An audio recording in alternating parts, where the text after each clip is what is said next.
Running.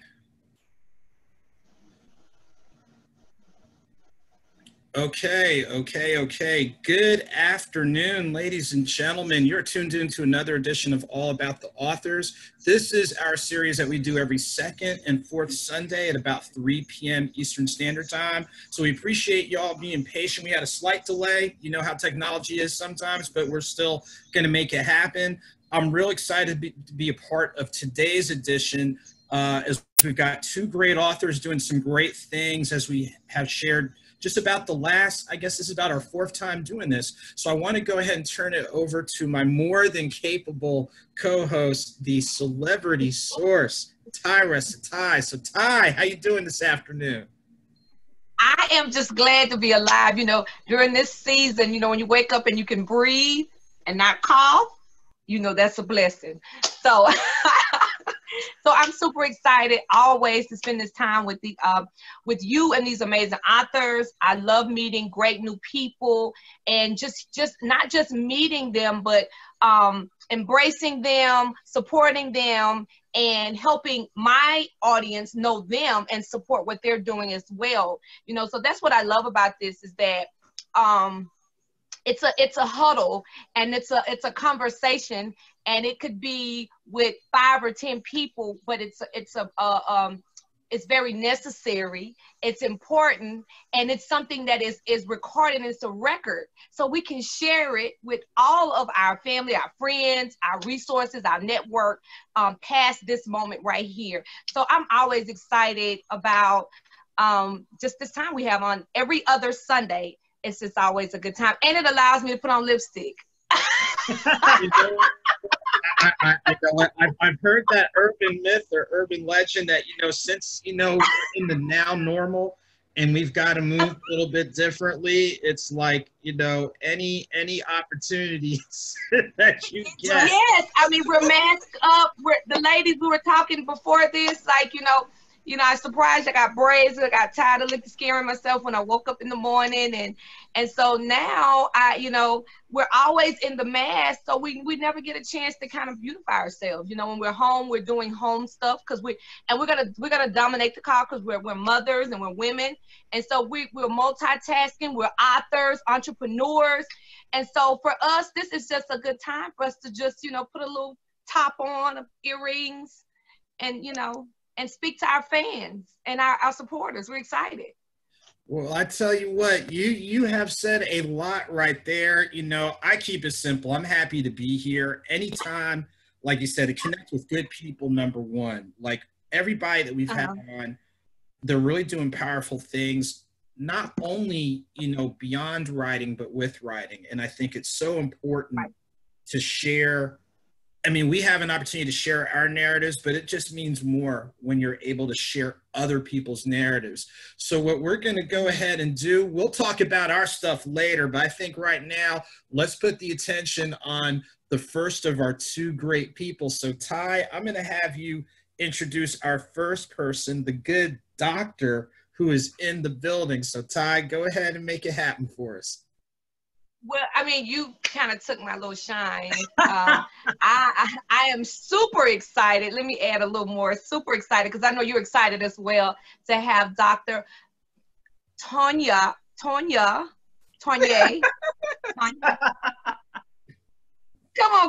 It's so fancy. I love it. Tonia.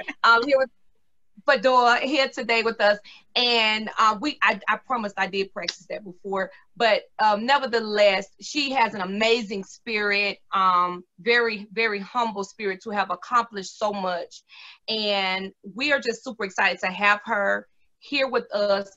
I'm not going to say much more. I'm going to let you tell us what you want us to know about you, and please, please, please take time to elaborate about your amazing book. Well, thank you, Ty, and I am so just humbled to be here and to be amongst such a caliber of people that you are, and it's just an honor and a privilege. And so, thank you, and yes, thank you for the opportunity to put on lipstick and not mess up the mask. So yes, so I mean, I am an author, educator, a speaker, and business owner. Pretty much, we wear a mother and wife. We wear a lot of hats. But I grew up in Southern California. Any West Coast people out there listening? And came to Georgia for graduate school and started, teaching communication courses. I taught at different universities in Georgia and Florida. And it's so crazy. And I was just thinking about this the other day. When God asks you to do something, it's never convenient. And I remember being in graduate school. I was in graduate school at University of Georgia for my master's when I wrote my first book. And I didn't even realize that he was asking me to write a book. So my first book was shortly, like the day after 9/11 happened. I felt compelled to write. And so I just knew I needed to write about an experience I had, really. So like I said, I'm from California, and I was driving in Georgia. And if you've ever driven in Georgia, it's easy to get lost because that's just the way Georgia streets are, and it might not have the same street, or they might change names. And so I was driving in Georgia when I got utterly, completely lost. It was the middle of the night, like 12 o'clock at night.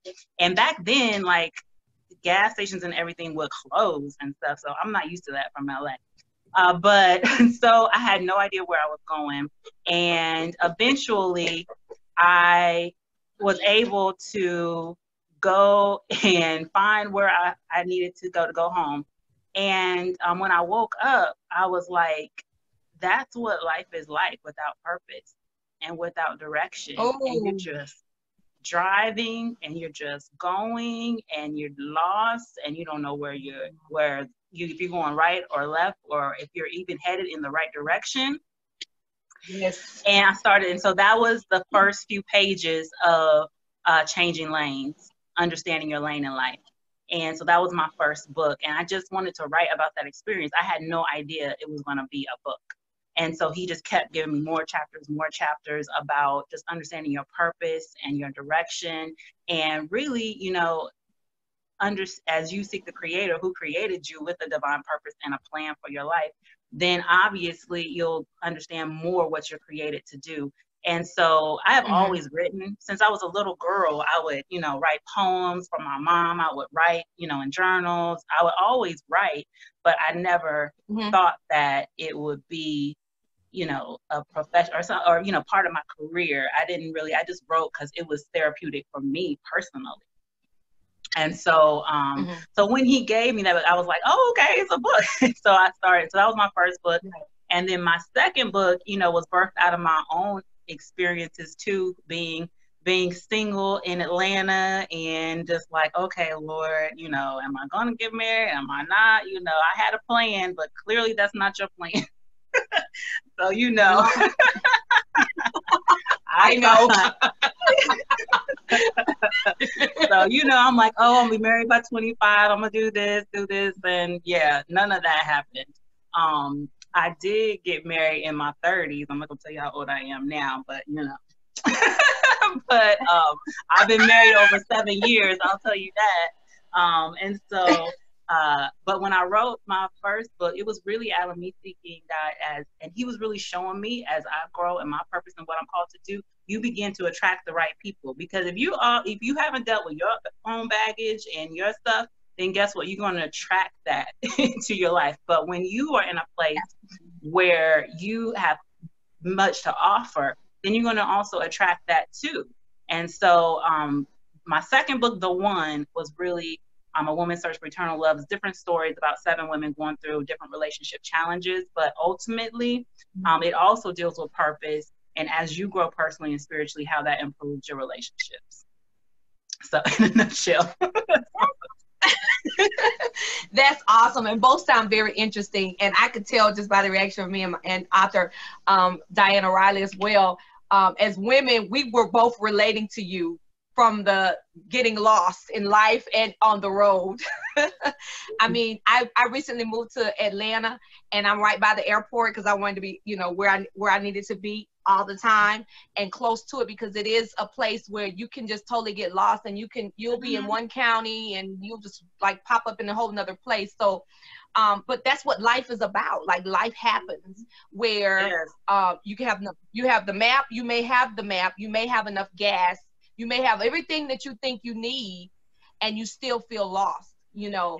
And so I'm excited to read that book. I am super excited. And then the next one, when you were speaking about being single, now we've all been single. I know that Diana is married. She's married to one of my frat brothers, as a matter of fact. But we all had a place where we were in a single state, right? And so I think that's encouraging to young ladies, and even myself, people that will see this. When you know, people think, a lot of people think when you live a perfect life that it inspires people, but that's totally opposite. What encourages and inspires people is the falls, is the stumbles, is the mishaps. It's when life doesn't go the way you expect it to go, right?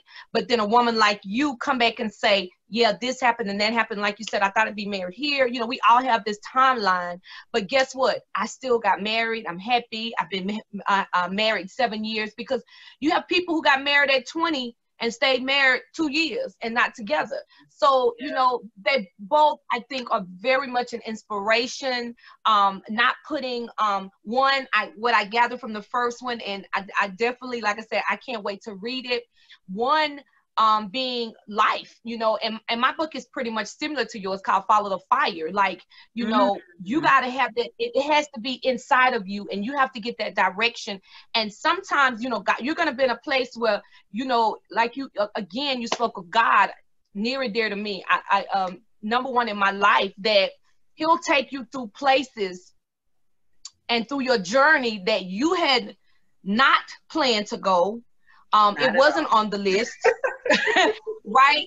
But that's his, we have a, you know, he allows us to have a permissive will, but his perfect will, if we are obedient, right, will lead us to our destination that is perfect for us. May not be the perfect person, but that person, that career, you know, when other people don't understand it, we know that it's perfect for what we need, and God knows most of all. So I just want to thank you for sharing that, and I want to encourage everyone to support my sister, Dr. Phanor, and I want you to, like, give us a little feedback on what you have coming up, because I'm excited to hear what you have coming up.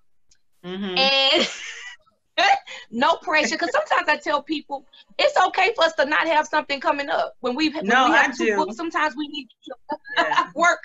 We need to work some of the things that we have. But I think I always said that, because when once we step into the first book, people want to know when the second. It's like, you know, you get married. When is the baby? When is the next baby? You know, people just always expecting, once you hit that pavement, what are you going to do next? But I'm excited to just hear, what's your future plans with whatever in life?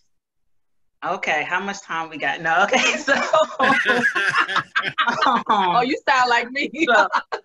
So yes, oh my goodness. So last year, this year, no doubt, has been crazy. And, you know, many things that we planned had not go the way, you know, how we planned.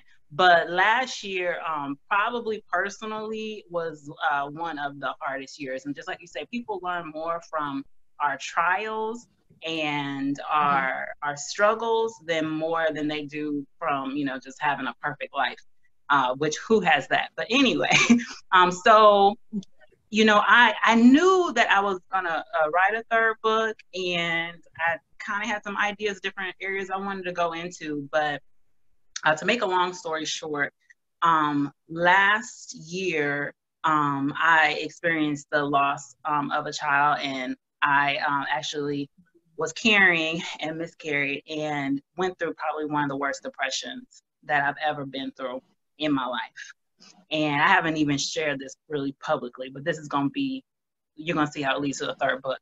And so in that moment there is no pain like a mother losing a child or it's something that I can't even really, I lost my father at an early age. I lost a lot of people young, but I can't even really compare it to anything like that. And it was a really difficult. And I'm a person of faith. I'm always optimistic. I'm always, trying to look at looking at the bright side of things. And I was like, Lord, you're going to really have to help me through this, because, I had also been through a season where we were trying for a while. And I have three other kids. But after that, it was like we were trying for a while and nothing was happening. And so then to have a blessing, and then you feel like that blessing is taken away. And then you're like, okay, Lord, so what's going on? And so out of that,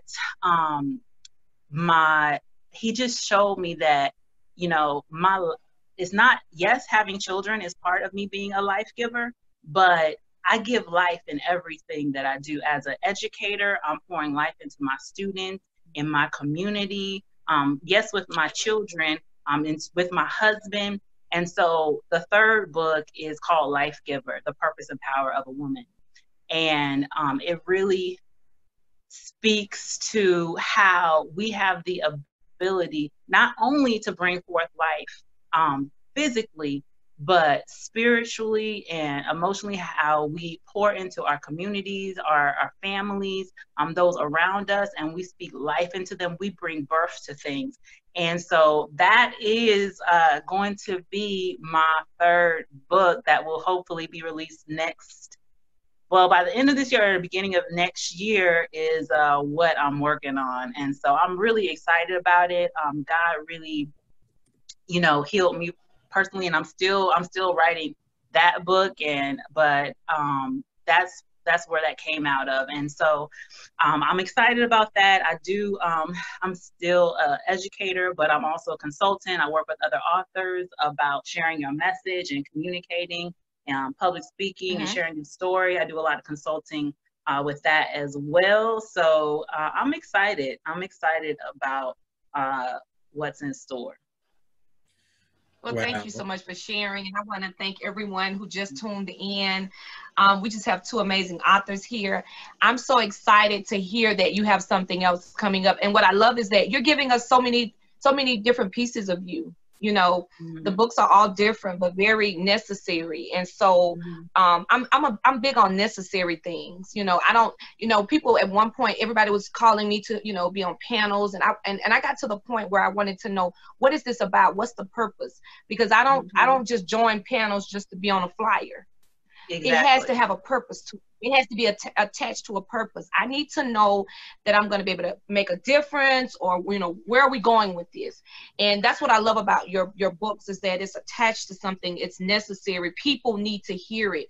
I know personally, my sister has dealt with the same thing you've dealt with, and so many other women who, as women, like you said, we feel that we're here to birth whatever it is. And I like the fact that you're giving women who may have lost a child or dealt with not being able to have a child, that they still can birth something, right? And God can still bring something out of them, right? It may not be a human, but he got something that he can push up out of them that will change their whole trajectory of their life, just everything, not just for them. Because we get selfish sometimes. We want it for us, but it's for others. It's to impact the world. So I just want to thank you for the impact that you're making, and the books that are necessary. And I know, a little. We got to have a little selfish piece, what is in it for us to make it happen, to birth it. But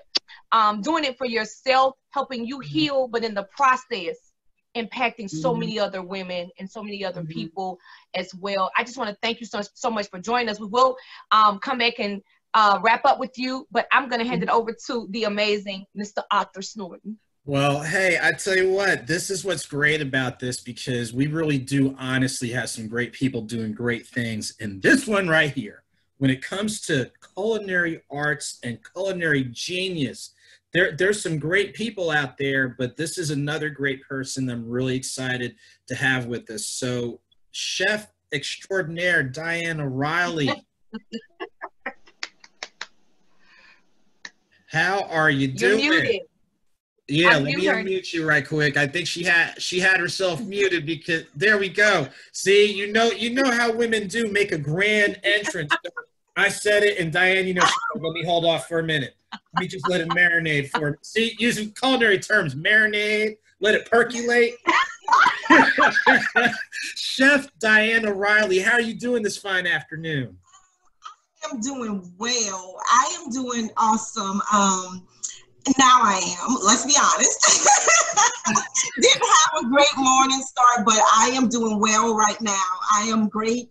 I'm just excited to be on this show with amazing people. When you say chef extraordinaire, I'm like, hey, I'm just calling it as I see it. So wait a minute. We got so many look at here.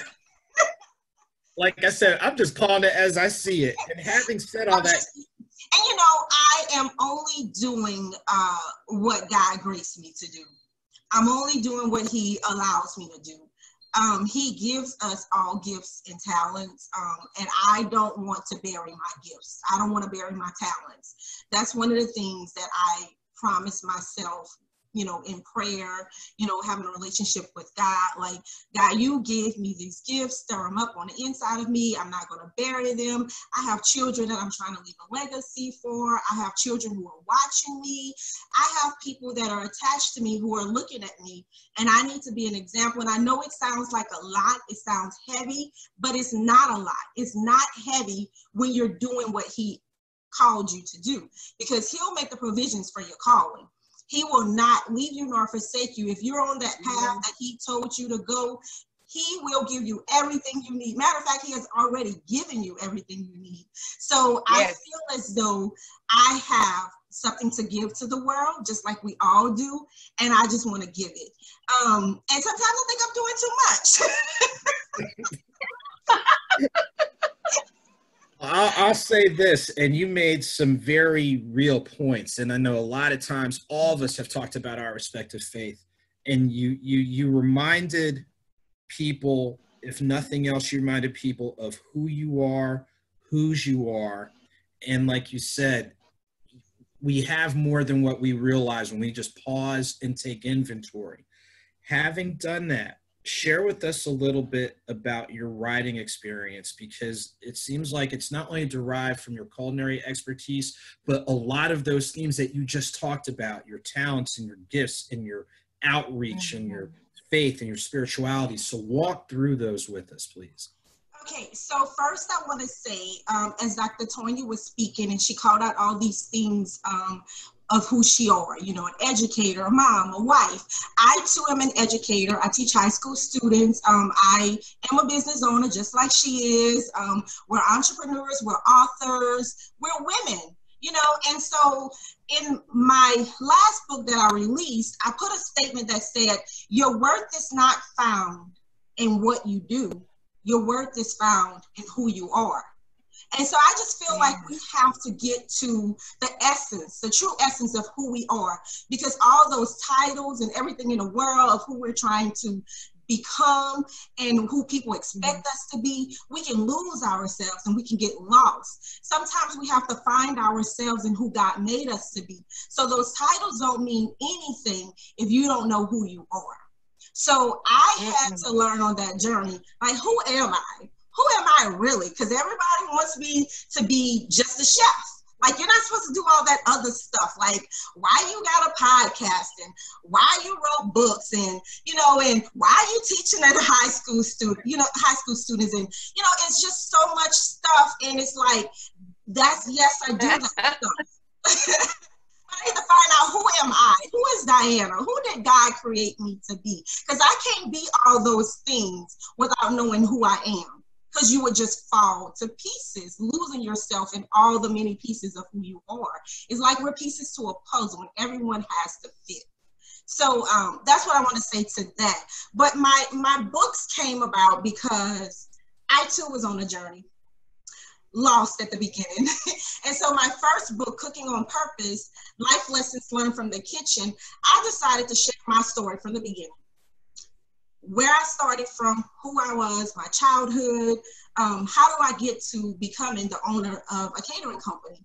And so I put that in my first book as a journey, a lesson for other authors, or maybe other chefs who want to become authors, or maybe culinary students who want to become entrepreneurs when they leave the culinary school. It was just a journey that nobody gave me. Nobody told me. I was a high school student, took a food service class. Okay, what do I do with this now? The military.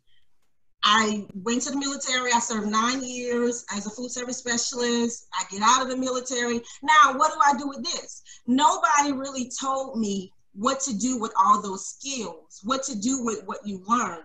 So I put it in the book on how I got there, along with some recipes, of course, because I'm a chef. So I had to put recipes in there. So that's how Cooking on Purpose was birthed. Because I was at a place in my life where I was a stay-at-home mom. I had two babies. My other kids were in school, but I had 2 babies at home.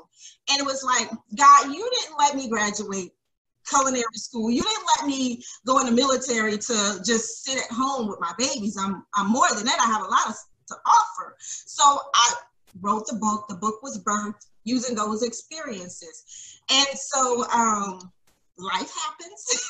Of course, life happens. So fast forward to now where we're at now, I have a new release called Grace at the Kitchen Table. Grace at the Kitchen Table is just what it is. That title came to me from the Holy Spirit, and the chapter titles came to me from the Holy Spirit. If you're not a believer, you're not going to understand, so I can't even explain and argue with you about that. Okay. No. You gotta know him. You gotta know it. So Grace at the Kitchen Table is a little bit different. It uses a fictional character and it uses biblical characters, all women. And the fictional character is based on women just like Dr. Tonia, women like Teresa, women like us who wear many hats.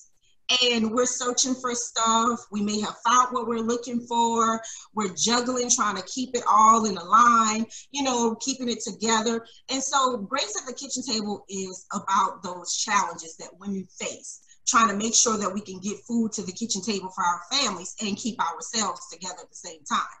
And it's not an easy job, but it's a workful job, and God has graced all women to be a helpmeet and to use what we have to make it happen for our family. And of course, I'm a chef, so it has a few recipes in it also as well. It's not as many as Cooking on Purpose.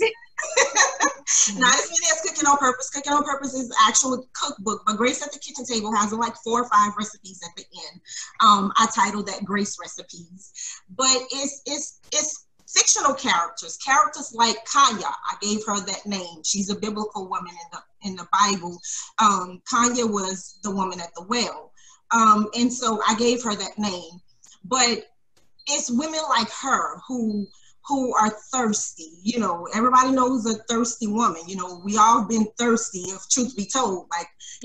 So we're right. thirsty, and we're looking for something, and we're looking for something in all the wrong places, all the wrong people, all the wrong things, and we just come to the realization that we won't find nothing like the living water that is in Jesus.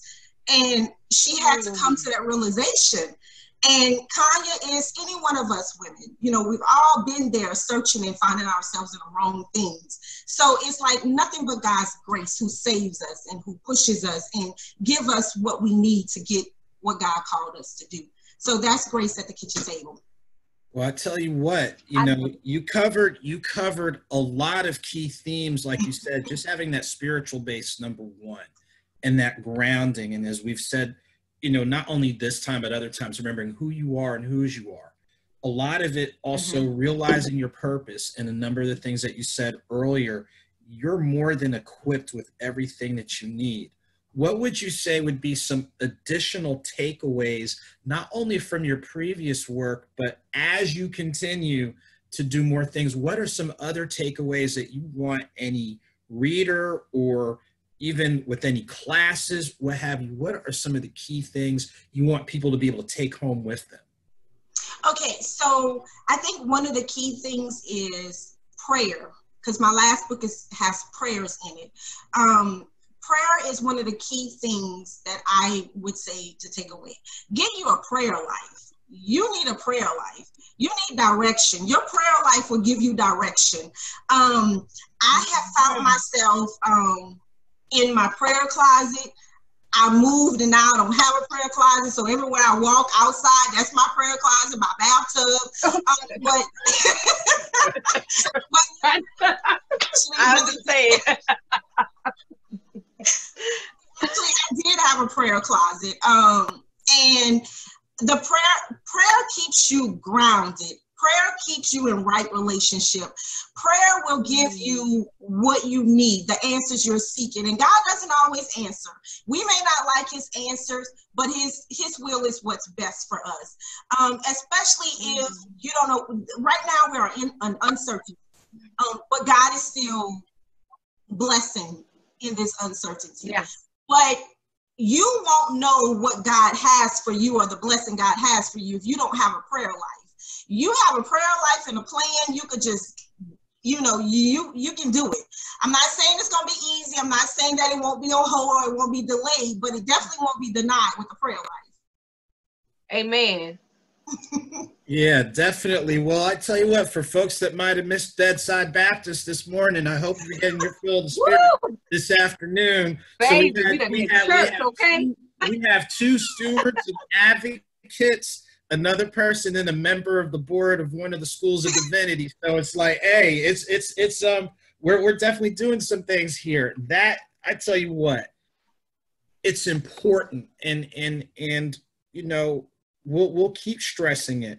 Almost everybody that we've had on has talked about that spiritual base and how essential it really is in regards to, and when you said prayer closet, the first things that came to mind were like steal away. Yes. For those of us, whether your grandparents or some of those elders are still around or not, you remember, going in the closet or peace be still, and a lot of those adages. And I tell you what, those things are really important to help slow down the moving parts that all of us are going to experience. And I think another thing, and this is something I'm sure all of us have touched base on with our respective platforms, delays don't mean defeat. I think that is very huge for people out there, because we know some people are catching it, for lack of a better term. But delays don't mean defeat. And all of, what's been said here today, even beyond the books, even if people just get that out of it, then we're definitely doing, a lot of people, as positive a service as possible. So I think now is just a great time to kind of pivot, and let's make sure Dr. Tonia is back on. And let's, throw a couple of things out there as a reminder for folks who are already in the Zoom. If you go ahead and type your question in the Zoom chat, we will definitely make sure, to field those. And I'll say, Ty, I'm going to pivot back to you regarding just some general things you want to throw at both of our guests, in regards to, the work and the things beyond the work that we're doing. I'm just over here full right now. Yeah. I've had every kind of emotion. I'm going to be honest. This was a different, not to take away from any of the other sessions we've had, but this one was very unique, and it was just a different energy and spirit, and I'm feeling really, really just revived. And I tell you, and I'm sure that we all can feel this way. We all feel this way. We're constantly pouring into people. We're constantly encouraging people. And for me, I'm a people's person. I love engagement, and I love live engagement, real live people, because I'm single and I live alone. I didn't have the opportunity to have, little kids running behind me and doing different things, but this felt so real. And it felt, again, my word I use a lot, necessary, because when we're constantly pouring into people, it's like going to church. If you're the pastor, sometimes you need to sit down and let somebody preach to you. And I felt like today that, you all poured into me, right? And and it's so crazy because I posted something earlier, and it was like, you know how you post something or you write something, because I'm the Journey Journal girl. I believe in journaling. And somebody come back and they hadn't had an opportunity to read it or see it, and then they just spit out everything you just said. You're like, whoa. And it's just confirmation, and we're all spiritually and professionally kind of on the same page as to where we want to go and what we need to get there. And so when you're talking about the prayer life, the prayer closet, I lost my house. When I lost my house, I had everything set up. I had my office, this, that, the other. And when God removed that from me, and I talk about it, and my car, my BMW was my bed, my prayer closet. You feel what I'm saying? And sometimes God has to remove things and people in order to take you and thrust you where he wants you to go. Yes. And so, and he never, and I said today, he never removed, even when you feel like you're being rejected. It's kind of like you're driving, you're really being redirected to where he needs you to be. And you can't even be that without the right people, but he never removes without replacing. And so I just always thank God for new people coming into my life. This moment was, it just felt really good for me. And I'm taking this really personal. I'm probably veering off, which I will. That's just kind of my personality. But I just want to thank you. I want to thank you two ladies for being transparent, because you are very transparent about your personal life and professionally. And the only way, again, we can help people heal, move forward, encourage them, and inspire them is to be 100. You don't have to. Every topic is not necessary for that moment. I'm sure it's a lot in you right now that you could say, but it's not necessary to say right now. But I feel that God led you to share what it was that we needed, because it moved me. And I want to say thank you for pouring into me and giving me that extra, igniting my fire a little bit more. And thank you. And even though you may be like Diane, I want to touch on this. Even though you say you had maybe a bad morning, and I'm gonna tell you, that's what the devil, out of all the Sundays that you had nothing to do, today, of course. Ty. Hold up, time out. Ty, are you saying that as you get closer to different things, the challenges all of a sudden get a little bit more difficult? Does that really happen, ladies? Like, as you get closer to this next achievement, all of a sudden, the shenanigans, for lack of a better term, happen. I thought that was some old, some old urban myth or urban legend. Little did I know. He wants you to stop.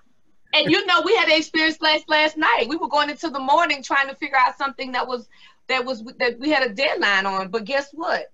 I want to encourage you, as I encourage myself, to keep on, my sister. Yeah. You know that he has definitely got a call on your life, and you are very unique. You really moved me, because you're very soft spoken, and you really brought it today. And you very but I don't say much, but when I do have something to say, I make sure that it's something of value that people can use and kind of spark the conversation, because there's a lot that you don't know what people are looking for. And if God put it on your heart, because out of the heart the mouth speaks, you have to say it, because somebody needs that, and that's just how I feel with my conversations. Well, you did an amazing job. You blew us away. You both, you were right on point. And I know that just for me, I know so many people that I'm going to share this with that have dealt with some of the things that you share that needs this word. And I just want to thank you for that. Is there anything else you all want to say real quickly before we wrap up? We don't want to take up your whole morning, your whole afternoon. I'm sorry. I'm just grateful for the opportunity. Yes, it may have not been what we planned to talk about, but I think that it was what we needed to talk about. And I know I was encouraged. I was blessed by the conversations today. And just what Andrew just shared is like, I feel like that is a theme for this show. Like, it may be the very challenges, that you go through. And actually that's the beginning of my next book, that there's purpose in pain. And even as we go through things, and I know a lot of people going through a lot this year, that there is going to be a purpose that is birthed out of it. And like, even in birthing, like, it's the hardest right in the last trimester, right as you're about to birth the blessing. That is when you are the most uncomfortable, the most, you have the most pain. You can't sleep, you can't, but you're getting so close to the blessing. And so I just pray that people are encouraged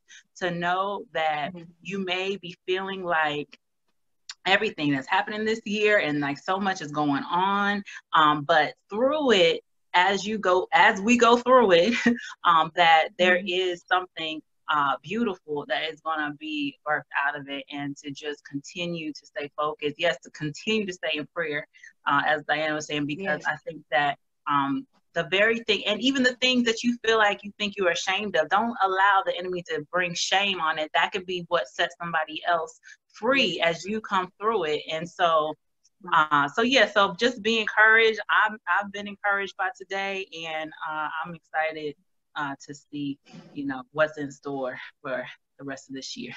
Well, I tell you what, Dr. Tonia, before we close out, please let our viewers know the best ways to stay connected, engaged, and be supportive of your current as well as your upcoming work.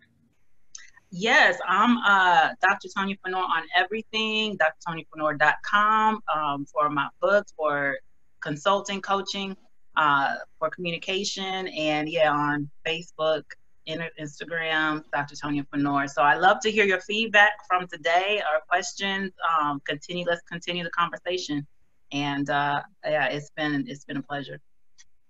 Okay, and then for Ms. Riley, who also brought some very key, very critical, very essential things that all of us, not only here, but people watching and people who will watch, can definitely take away and use. What are the best ways for viewers to stay connected and stay supportive of the work that you're doing? Okay, so before I say that, I want to say one thing about a book that I didn't mention I am co-authored in. It's called Perseverance in Women in the Military. It's a book that was co-authored by myself and 21 other women veterans, and we wrote it in honor of the 22 veterans who commit suicide every day. And I just want to share that because right now we have people on social media doing 22 push-ups a day in honor of that. So I would be amiss if I didn't share that book that is in honor of those 22 women. I co-authored it, but it's authored under Shannon Whittington. You can find it on Amazon. Perseverance, Women in Perseverance, from Life Stories from the Military. You can find that. So I just want to share that before I say what I have coming up. Okay, so I have a new season of podcasting starting July 1st. This new season is going to be amazing. This new season is going to be like no other season that I have right now on my podcast. The podcast is called Kitchen Table Conversations with Chef Diana Riley. And this new season is me sharing my table with other amazing women. We all have so much that we bring to the table. So I like to set the table, build the table, steward the table, and we all can have a seat at the table. So the women come on and they share, pieces of their life, advice, experiences to help other women. The new season starts July 1st. So I will make another announcement about that because I'm so excited about that new season. It's going to bless somebody.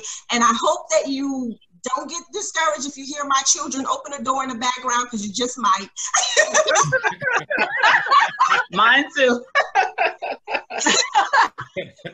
Hear me giving them the look through the microphone. but it is going to be a blessing to somebody, because even though this pandemic has shut a lot of stuff down, these amazing women have continued to still use their gifts and be blessed during this pandemic. So we just wanted to share that hope with all the other women out there who can use it.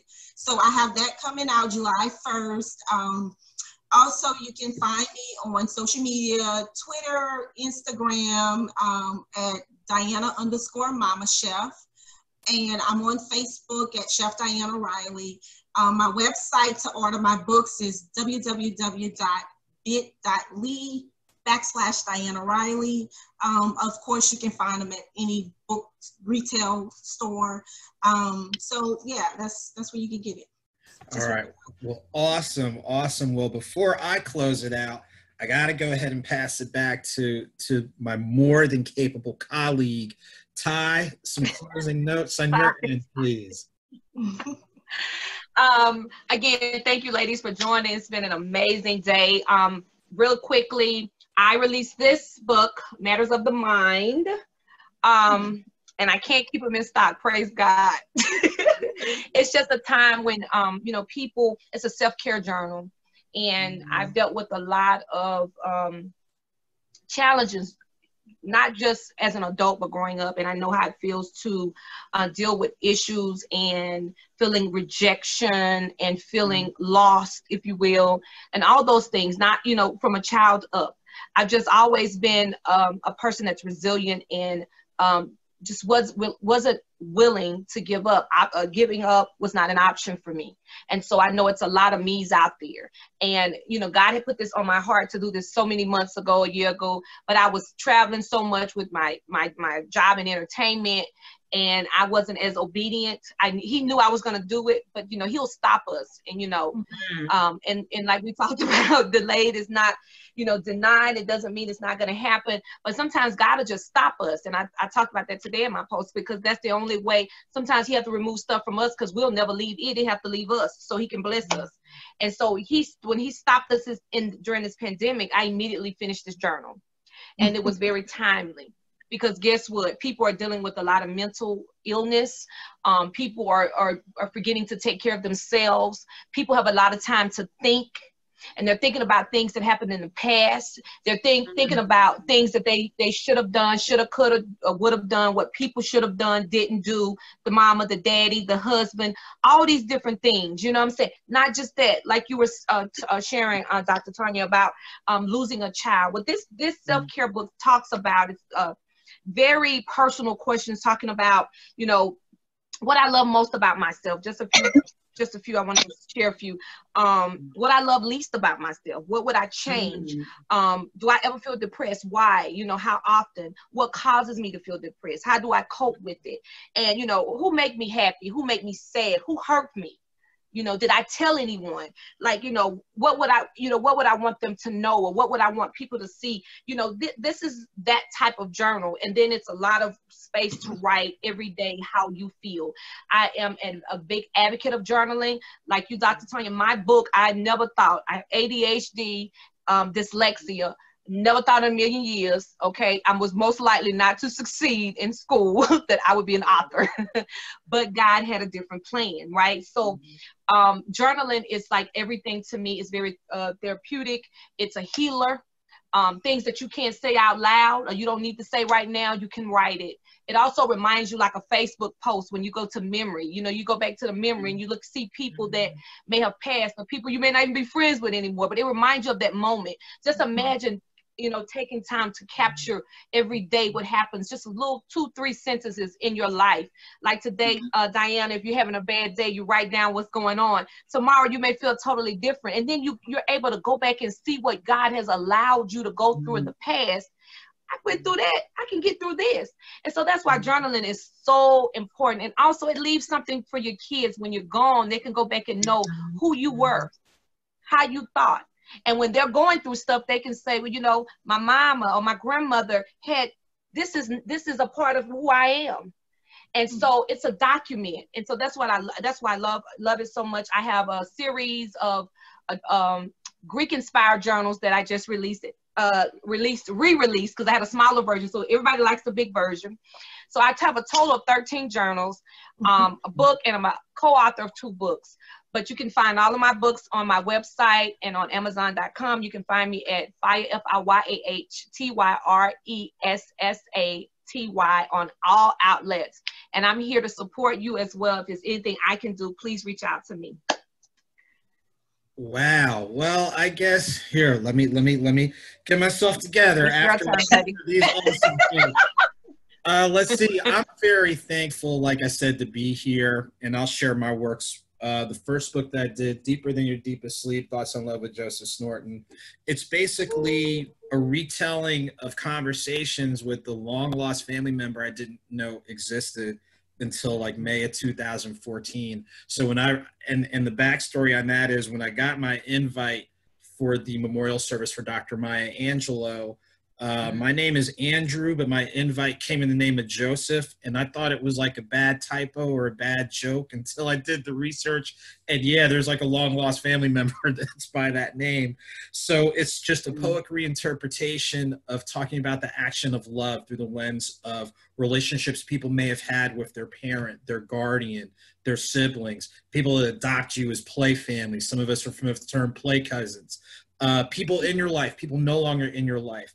But I did it that way because to me, poetry is one of the easiest ways for people to interpret and translate and connect.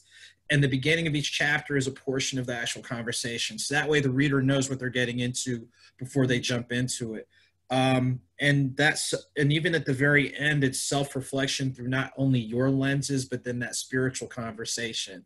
So that's the first book that I did that I feel is just one of those, whether a poetry fan looking at the action of love, as all of us have alluded to with some people, with some of the tension that can come along with the now normal, before people go haywire and feel, because I'm not experiencing something in one lens or one area, that I'm just going to go ahead and tear stuff up. It's like pause and take inventory. And the whole adage is what everyone said, steal away. Go into the closet, go into that space. It's like just getting that space to slow down and really take inventory. So that's definitely a fit for anyone who's a poetry fan or things along those lines. 9 Stories of Faith, Volume 1, is definitely for any reader that can identify living with a challenge. And all of us are living with something, but some people are living with something each and every day. So for people to open up about their physical health, mental health, life after incarceration, life after a family member passes, not only they talk about through the lens of their respective faith and spirituality, but what are they incorporating best practices with health and wellness? What are they doing in incorporating that support network? And then what are they doing to pivot their way of thinking? So to me, when you have the mindset of I live with something, you're able to give it a whole lot better perspective versus I have something, because if you have something, that can have dominion over you. And not only that, but because it was a conversation across the faith community, Christianity, Hindu, and Islam, a lot of it is just having that better interfaith conversation. So even in the opening, when I talk about the Islamic reading, wa salam alaikum, alaikum assalam, it's translated peace unto you and peace back. So while it's not necessarily put out there for people to convert, but when you think about in church, when you have those expressions of friendship and passing the peace, it's the same thing, peace unto you and peace back. So if we can do a better job of having those conversations, when we think about some of the current issues, and now you have a broader sense of community, a broader sense of advocacy, you just don't know what can happen. So those are the things for you or any other reader. And then the audiobook series that I've done, the Author's Mixtape, was just a little bit more fun, but it's basically borrowing that mixtape experience that you see in hip hop into the audiobook world. So for both editions, it was in individual 2-hour studio sessions where the first one, my partner's Third Level Entertainment, the owner's daughters came up with the topics. We pulled them at random, and then I'm in the booth writing. They're in the booth figuring out what track, and we laid them down. So we basically did a whole audiobook in a 2-hour session. So the first one's a 7-track piece. The next one's an 8-track piece. When you're talking about topics to what gives you peace, to one that we did which was a lot more comedic on the second one, called the Nosa Tribe. But the backstory behind that is people are familiar with the term, don't judge a book by its cover. And there's sometimes, because we look at outward appearance or how somebody sounds, we make value judgments. So when you actually listen to that track, we were very intentional with sounding one way, so people would assume that this person isn't intelligent. But when you peel back the layers and peel back the questions and the depth of the response, it's like, wait a minute. So again, it's part of that taking inventory. So those are all the works that I've done to date, more on the horizon. The best ways to connect with me, Facebook, on the Facebook page, author Andrew Snorton, Twitter, Instagram, YouTube, author A. Snorton, and you can email me at authorsnorton@gmail.com. The books are available on Amazon as well as different bookstores, primarily in the Southeast and what have you. The audiobooks are available on almost 300 different platforms like Tidal, Spotify, iTunes, Apple Music, things along those lines. So what we're going to do at this point in time is, it's been a great conversation, and every talk that we do takes on a different spirit and a different nature. I want to thank both of our guest authors. You continue to make the forward strides that are needed. The narratives that you are sharing are important, and it's equipping and empowering people across the board, known and unknown. So like our elders would say, you keep moving forward. To my more than capable friend, colleague, and co-host, I don't know what else to say, but this is just how we do. And that's just how we're gonna put it. So, just say what you always. I mean, that's basically it. No, what's known doesn't need to be stated. What's known doesn't need to be stated. So, to everybody out there, please share. Please don't let this be the only time you connect with all of us. Please support, absolutely. Please encourage. You know, what you put out there is what folks are going to take in. So you speak life into things, it's going to come back to you one way or the other. So until the very next time, all of you, please take care. Please be encouraged. Don't, like we said before, delays don't mean defeat. It's okay to have a moment, but don't let that translate into an episode or a miniseries or a documentary. I think y'all know where we're going with it. So please be encouraged. Please be of good cheer. And until next time, seriously, everybody out there, please take good care. So we will see you a little bit later. And be blessed and stay home. Yes. Oh, goodness. Let me make sure I got this. Hold on. Lipstick off, ladies, and mask back on. Is that a wrap? Hey. Yeah. Or stay in your house. Stay home. You don't have to put the mask on. I know. Make sure to stay connected with our guest authors, Chef Diana Riley and Dr. Tonia Phanor, and make sure to add All About the Authors 520 on Facebook, Instagram, Twitter, and YouTube. And thank you for supporting us. We'll see you real soon.